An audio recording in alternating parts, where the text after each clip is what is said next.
معزز سامعین و ناظرین، السلام علیکم۔ اللہ تبارک و تعالیٰ نے انسانوں کی ہدایت کے لیے مختلف انبیاء کرام مبعوث فرمائے، جنہوں نے اپنی اپنی قوم کو توحید و رسالت کا پیغام سنایا۔ اس ویڈیو میں ہم آپ کو تقریباً 30 سے زائد انبیاء کرام کے مزارات مقدسہ کی زیارت کروائیں گے۔ حضرت آدم علیہ السلام کی قبر مبارک کے حوالے سے 3 مختلف مقامات کی نشاندہی کی جاتی ہے، جو یہ ہیں: مکہ مکرمہ میں کوہ ابو قبیس کا مقام، یروشلم اور سری لنکا کا وہ مقام جہاں آپ علیہ السلام جنت سے زمین پر اتارے گئے تھے۔ حضرت آدم علیہ السلام کا قد 60 ہاتھ کے برابر تھا۔ جب حضرت آدم علیہ السلام وفات پا گئے تو فرشتوں نے انہیں کنول اور پانی سے الگ الگ غسل دیا اور انہیں کفن کی کئی تہوں میں لپٹایا۔ پھر انہوں نے ایک قبر تیار کی اور اسے دفن کیا۔ فرشتوں نے کہا، ان کے بعد بنی آدم کا یہی دستور ہوگا۔ ابن کثیر کے مطابق حضرت آدم علیہ السلام سری لنکا میں جس پہاڑ پر اترے اسی پر دفن ہے۔ ایک اور قول کے مطابق آپ علیہ السلام مکہ میں کوہ ابو قبیس میں دفن ہے۔ تاریخ طبری نے بتایا ہے کہ حضرت نوح علیہ السلام حضرت آدم اور حوا کو کشتی پر اپنے ساتھ لے گئے تھے، لیکن پھر ان دونوں کو کوہ ابو قبیس کے غار میں واپس دفن کر دیا جس میں وہ پہلے دفن تھے۔ لبنان میں وادی عبیقہ کے قریب ایک گاؤں کو شیس نام سے پکارا جاتا ہے، کیونکہ اس جگہ کو حضرت شیس علیہ السلام کی تدفین کی جگہ سمجھا جاتا ہے، جو کہ حضرت آدم علیہ السلام کے بیٹے اور دوسرے نبی تھے۔ تدفین کے مقام پر ایک مسجد بنائی گئی تھی اور اس مسجد کے اندر حضرت شیس علیہ السلام کی قبر مبارک موجود ہے۔ اس کے علاوہ ایک روایت کے مطابق حضرت شیس علیہ السلام کی قبر کو فلسطینی گاؤں بشیت میں رکھا گیا ہے، اور اسی طرح عراق کے شہر موصل میں بھی آپ سے منسوب ایک مقام موجود ہے۔ حضرت حابیل بن آدم علیہ السلام کا مزار مبارک دمشق کے مغرب میں وادی براد میں واقع ہے۔ اس مسجد میں حابیل ابن آدم کی قبر ہے۔ یہ مسجد عثمانی ولی عہد احمد پاشا نے 1599 میں تعمیر کروائی تھی۔ کہا جاتا ہے کہ اس مسجد میں 40 محراب ہیں۔ حضرت حابیل کو اس کے بھائی قابیل نے قتل کر دیا تھا، جسے انسانی تاریخ کا پہلا قتل کہا جاتا ہے۔ حضرت ادریس علیہ السلام کی خواہش کے مطابق اللہ تعالیٰ نے ان کو آسمان پر اٹھا لیا اور انہیں جنت کی سیر بھی کروائی گئی۔ حضرت ابن عباس رضی اللہ تعالیٰ عنہ کہتے ہیں کہ حضرت ادریس علیہ السلام کو چھٹے آسمان پر اٹھا لیا گیا اور انہوں نے وہیں وفات پائی۔ کچھ لوگوں کا خیال ہے کہ حضرت ادریس علیہ السلام اور شیس علیہ السلام کو قاہرہ کے قریب گیزا سطح مرتفع پر 2 سب سے بڑے اہرام میں دفن کیا گیا تھا۔ یہ بھی کہا جاتا ہے کہ حران کے سبائیوں نے غزہ کی زیارت کی اور وہاں قربانیاں پیش کی، کیونکہ ان کا خیال تھا کہ اہرام ان دونوں انبیاء کے مقبرے ہیں، لیکن یہ دونوں قول ضعیف سمجھے جاتے ہیں۔ مختلف ممالک میں کم از کم 5 ایسے مقامات ہیں جن کے بارے میں دعویٰ کیا جاتا ہے کہ وہاں حضرت نوح علیہ السلام کا مقبرہ موجود ہے۔ حضرت نوح علیہ السلام کا مقبرہ نخچوان آرمینیا کے مغرب اور ترکی کے مشرق میں، آذربائیجان کے ایک علاقے میں، نجف عراق میں حضرت امام علی رضی اللہ تعالیٰ عنہ کی مسجد کے ساتھ، لبنان میں کرہ کے نوح، حضرت نوح علیہ السلام کا مقبرہ نبی نوح مسجد ترکی میں۔ اس کے علاوہ لبنان میں بیکا نامی ایک مقام پر حضرت یوشع علیہ السلام حضرت موسیٰ علیہ السلام کے بہت قریب تھے اور ان کی وفات کے بعد بنی اسرائیل کے سردار کے طور پر ان کی جگہ پر فائز ہوئے۔ حضرت یوشع علیہ السلام حضرت یوسف علیہ السلام کے نواسے تھے۔ ان کا پورا نام یوشع بن نون بن افریم بن یوسف تھا۔ اگرچہ قرآن پاک میں ان کا ذکر نہیں کیا گیا، لیکن 2 مقامات پر ان کا ذکر آیا ہے۔ بنی اسرائیل کے مصر سے جانے اور 40 سال تک صحرا میں گھومنے کے بعد حضرت موسیٰ علیہ السلام بیت المقدس کے قریب انتقال کر گئے۔ حضرت یوشع علیہ السلام نے بنی اسرائیل کی قیادت کی اور انہیں جیریکو کے گرد و نواح میں لے گئے۔ یہ ایک شاندار شہر تھا جس میں بڑے بڑے محلات تھے۔ آپ نے 6 ماہ تک اس کا محاصرہ کیا اور پھر آخری حملے کے ساتھ تکبیر بلند کرتے ہوئے اپنے لشکر کو اندر لے گئے اور اسے فتح کر لیا۔ حضرت یوشع علیہ السلام کا مقبرہ استنبول کی بلند ترین پہاڑی بیکوز پر واقع ہے۔ اس مقبرے کی لمبائی 17 میٹر اور چوڑائی 4 میٹر بتائی جاتی ہے۔ آپ علیہ السلام 127 سال تک زندہ رہے۔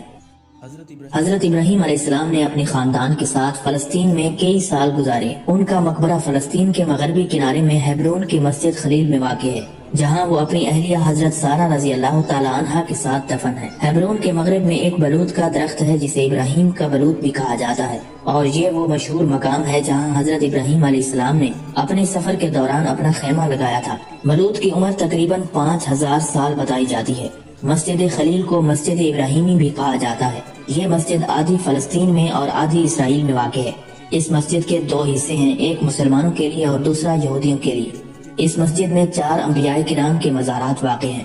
ہیبرون میں واقع مسجد ابراہیم کو وہ زمین سمجھا جاتا ہے جو حضرت ابراہیم علیہ السلام نے خریدی تھی۔ جب آپ کی اہلیہ حضرت سارہ کا انتقال ہو گیا تو آپ نے اسے خاندانی قبرستان بنانے کا فیصلہ کیا۔ حضرت اسحاق علیہ السلام حضرت ابراہیم علیہ السلام اور حضرت سارہ کے سب سے چھوٹے بیٹے تھے۔ قرآن مجید میں ان کا ذکر 17 بار آیا ہے اور ان کی پیدائش نیک جوڑے کے ہاں اس وقت ہوئی جب وہ بڑھاپے میں تھے۔ حضرت اسحاق علیہ السلام اور ان کی بیوی کو ایک دوسرے کے قریب دفن کیا گیا تھا۔ حضرت یعقوب علیہ السلام اور ان کی اہلیہ کا مقبرہ بھی اسی مقام پر مسجد خلیل میں واقع ہے۔ حضرت یعقوب علیہ السلام کے مقبرے میں داخل ہونے کے لیے ہرے دروازے سے جانا پڑتا ہے جو یہودیوں کی طرف واقع ہے۔ حضرت یعقوب علیہ السلام کی 2 بیویاں اور 12 بیٹے تھے۔ ان کا انتقال تو مصر میں ہوا، لیکن ان کی وصیت کے مطابق انہیں ہیبرون میں ان کی زوجہ لیہ رضی اللہ تعالیٰ عنہ کے پاس دفن کیا گیا۔ حضرت یعقوب علیہ السلام کے سب سے چھوٹے بیٹے حضرت یوسف علیہ السلام اللہ تعالیٰ کے پیارے نبی تھے۔ قرآن مجید کی ایک سورہ ان کے نام پر نازل کی گئی۔ انہیں اپنے والد کے قریب دفن کیا گیا اور ان کی قبر یہودیوں کے علاقے کی طرف موجود ہے۔ اللہ تعالیٰ نے حضرت اسماعیل علیہ السلام کو عمالیکیون اور یمن کے قبائل کی طرف نبی بنا کر بھیجا۔ حضرت اسماعیل علیہ السلام 137 سال تک زندہ رہے اور الحجر میں اپنی والدہ حضرت ہاجرہ رضی اللہ تعالیٰ عنہا کی قبر کے ساتھ دفن ہوئے۔ حضرت ابراہیم علیہ السلام اپنی 3 نسلوں کے ساتھ ہیبرون میں واقع مسجد خلیل میں مدفون ہے۔ حضرت ابراہیم علیہ السلام، ان کے بیٹے اسحاق، ان کے بیٹے یعقوب، ان کے بیٹے یوسف علیہ السلام اپنی ازواج مطہرات کے ساتھ اس مسجد خلیل میں مدفون ہیں۔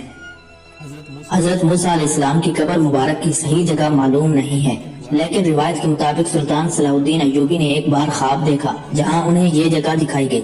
اس نے اس جگہ پر ایک مسجد بنوائی جسے سلطان بیبرس نے سال 1269 میں مزید وسیع کیا تھا۔ یہ خیال کیا جاتا ہے کہ حضرت موسیٰ علیہ السلام کی قبر انور مقام جیریکو سے 11 کلومیٹر جنوب میں اور یروشلم سے 20 کلومیٹر مشرق میں واقع ہے۔ قرآن مجید میں حضرت موسیٰ علیہ السلام کا نام 136 مرتبہ بیان ہوا ہے، جو کہ کسی بھی دوسرے نبی سے زیادہ ہے۔ یہ عمارت ایک بڑے مرکزی صحن پر مشتمل ہے جس کے چاروں طرف تقریباً 120 کمرے ہیں۔ مسجد کے دائیں طرف حضرت موسیٰ علیہ السلام کی تدفین کی جگہ ہے۔ حضرت ابو ہریرہ رضی اللہ تعالیٰ عنہ کی روایت کے مطابق حضرت موسیٰ علیہ السلام نے اپنی وفات کے وقت اللہ تعالیٰ سے درخواست کی کہ وہ انہیں مقدس سرزمین مسجد اقصی کی اتنا قریب موت دے کہ وہ اس سے پتھر کے پھینکنے کے فاصلے پر ہو۔ حضرت ابو ہریرہ رضی اللہ تعالیٰ عنہ کہتے ہیں کہ رسول اللہ صلی اللہ علیہ وآلہ وسلم نے فرمایا، اگر میں وہاں ہوتا تو تمہیں اس کی قبر سڑک کے قریب دکھاتا۔ حضرت یونس علیہ السلام کی قبر انور کے حوالے سے بھی کئی جگہیں مشہور ہیں، جن میں یروشلم، موصل اور عراق شامل ہیں۔ یروشلم میں موجود حضرت یونس علیہ السلام سے منسوب یہ مسجد ایوبیوں نے سال 1226 میں تعمیر کی تھی اور یہ ہیبرون کے شمال میں حلول نامی قصبے میں واقع ہے۔ یہ مزار کوہ نبی یونس پر بنایا گیا ہے جو مغربی کنارے پر فلسطین کی بلند ترین چوٹی ہے۔ حضرت یونس علیہ السلام کا نام قرآن مجید میں 4 مرتبہ آیا ہے۔ یمن میں واقع حضرہ موت نامی اس مقام کو حضرت ہود علیہ السلام کی تدفین کے بارے میں خیال کیا جاتا ہے۔ آپ علیہ السلام کو قوم عاد کی طرف نبی بنا کر بھیجا گیا تھا جو ان کی زبردست طاقت اور جسامت کے لیے مشہور تھے، تاہم اکثریت نے آپ کی دعوت کو مسترد کر دیا اور ایک طاقتور آندھی سے تباہ ہو گئے۔ قرآن پاک کی 11ویں سورت کا نام حضرت ہود علیہ السلام کے نام پر رکھا گیا ہے۔ ان کی تدفین کی جگہ شام میں ہونے کا دعویٰ بھی کیا جاتا ہے، لیکن اللہ تعالیٰ بہتر جانتا ہے۔ حضرت صالح علیہ السلام کا مقبرہ سلالہ سے تقریباً 200 کلومیٹر مشرق میں عمان کے علاقے میں ادبن اور حاذق کو ملانے والی ساحلی سڑک سے تقریباً 2 کلومیٹر کے فاصلے پر ایک جدید سفید عمارت میں رکھا گیا ہے۔ اس مقبرے کی لمبائی تقریباً 10 میٹر ہے۔ حضرت لوط علیہ السلام کا مزار مبارک بحیرہ مردار کے قریب بنی نعیم کے قصبے میں واقع ہے۔ حضرت لوط علیہ السلام کا نام قرآن مجید میں 17 مرتبہ آیا ہے۔ حضرت لوط علیہ السلام کو اہل سدوم کی طرف نبی بنا کر بھیجا گیا تاکہ وہ انہیں اللہ تعالیٰ کی طرف بلائیں۔ یہ لوگ ہم جنس پرستی میں ملوث تھے، بہت بڑے مجرم تھے اور زمین میں فساد پھیلاتے تھے۔ اللہ تعالیٰ نے قوم لوط کا واقعہ قرآن مجید کی سورہ الشعراء میں بیان فرمایا ہے۔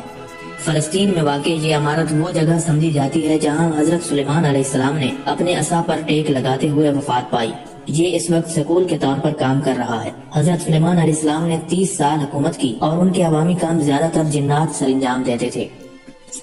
حضرت الیسع علیہ السلام کی قبر مبارک العجم گاؤں میں واقع ہے۔ یہ گاؤں سعودی عرب کے مشرقی علاقے قطیف صوبے میں واقع ہے۔ 30 سال قبل بھی لوگ اس قبر انور کی زیارت کے لیے آتے تھے، لیکن قبر پر بنائی کی مسجد کو سعودی حکام نے اس لیے ہٹا دیا تھا کیونکہ یہ سعودی عرب کے سرکاری مذہبی قانون کے خلاف تھی۔ چنانچہ سعودی حکام کے خوف سے لوگوں نے مقبرے کی زیارت کرنا چھوڑ دیا تھا۔ دمشق میں اموی مسجد میں ایک چھوٹا سا مزار ہے جسے حضرت یحییٰ علیہ السلام سے منسوب کیا جاتا ہے۔ حضرت دانیال علیہ السلام کا مقبرہ ایران کے شہر سوسہ میں واقع ہے اور ایک مشہور جگہ ہے۔ عربوں میں یہ روایت محفوظ ہے کہ حضرت دانیال علیہ السلام کو شہر سوسہ میں دفن کیا گیا تھا۔ حضرت لقمان علیہ السلام ایک حکیم تھے جن کے لیے قرآن مجید کی 31ویں سورت کا نام سورت لقمان رکھا گیا۔ حضرت لقمان کے بارے میں خیال کیا جاتا ہے کہ وہ افریقہ سے تھے۔ قرآن مجید میں یہ نہیں بتایا گیا کہ حضرت لقمان علیہ السلام نبی تھے یا نہیں، لیکن بعض لوگ ان کو نبی مانتے ہیں۔ حضرت عمران علیہ السلام کا مقبرہ مغربی عمان کے علاقے زوفر کے شہر سلالہ میں واقع ہے۔ اس مقبرے کی لمبائی تقریباً 33 میٹر ہے۔ کچھ لوگوں کا خیال ہے کہ حضرت عمران علیہ السلام ایک مقامی عربی نبی تھا، اور دوسروں کا خیال ہے کہ یہ نام قرآن میں مذکور حضرت عیسیٰ علیہ السلام کی والدہ حضرت مریم کے والد کا ہے۔ حضرت ایوب علیہ السلام کا مقبرہ سلالہ شہر کی مغربی جانب خوبصورت القرا پہاڑوں میں واقع ہے۔ یہ عمان میں واقع پیغمبروں کے مقبروں میں سے ایک ہے اور سلالہ میں سب سے زیادہ زیارت کی جانے والی قبر ہے۔ حضرت ایوب علیہ السلام کا مقبرہ سلالہ شہر سے 27 کلومیٹر کے فاصلے پر بیت زربیل میں واقع ہے۔ حضرت شعیب علیہ السلام کی ایک قبر اردن کے علاقے وادی شعیب میں واقع ہے۔ اس کے علاوہ جزیرہ سینائی اور فلسطین میں واقع دیگر مقامات بھی حضرت شعیب علیہ السلام سے منسوب ہیں۔ ایران کے جنوب مغرب میں ایک مقبرہ موجود ہے جسے حضرت شعیب علیہ السلام کی قبر کے طور پر درج کیا گیا ہے۔ حضرت ذوالکفل علیہ السلام کا مقبرہ عراق میں واقع ہے۔ آج یہ النخائلہ مسجد کمپلیکس کا حصہ ہے۔ حضرت ہارون علیہ السلام جو حضرت موسیٰ علیہ السلام کے بھائی تھے، یہ ان کی قبر ہے جو پیٹرا کی وادی کے قریب پہاڑ ہور کی چوٹی پر واقع ہے۔ اسے 13ویں صدی میں مملوک سلطان النصیر محمد نے بنایا تھا۔ جب موسیٰ علیہ السلام کو اللہ تعالیٰ نے فرعون کے پاس جانے کا حکم دیا تو انہوں نے اپنے بھائی ہارون کو نبوت عطا کرنے کی دعا کی تاکہ وہ ان کی مدد کر سکیں۔ اللہ تعالیٰ نے اس دعا کو قرآن پاک کی سورہ طٰہٰ میں نقل فرمایا ہے۔ حضرت ہارون علیہ السلام ایک ہونہار مقرر تھے اور اکثر موسیٰ علیہ السلام کے لیے بولتے تھے کیونکہ حضرت موسیٰ علیہ السلام کی زبان میں لکنت تھی۔ حضرت ہارون علیہ السلام کی عمر 122 سال بتائی جاتی ہے۔ حضرت داؤد علیہ السلام حضرت سلیمان علیہ السلام کے والد تھے۔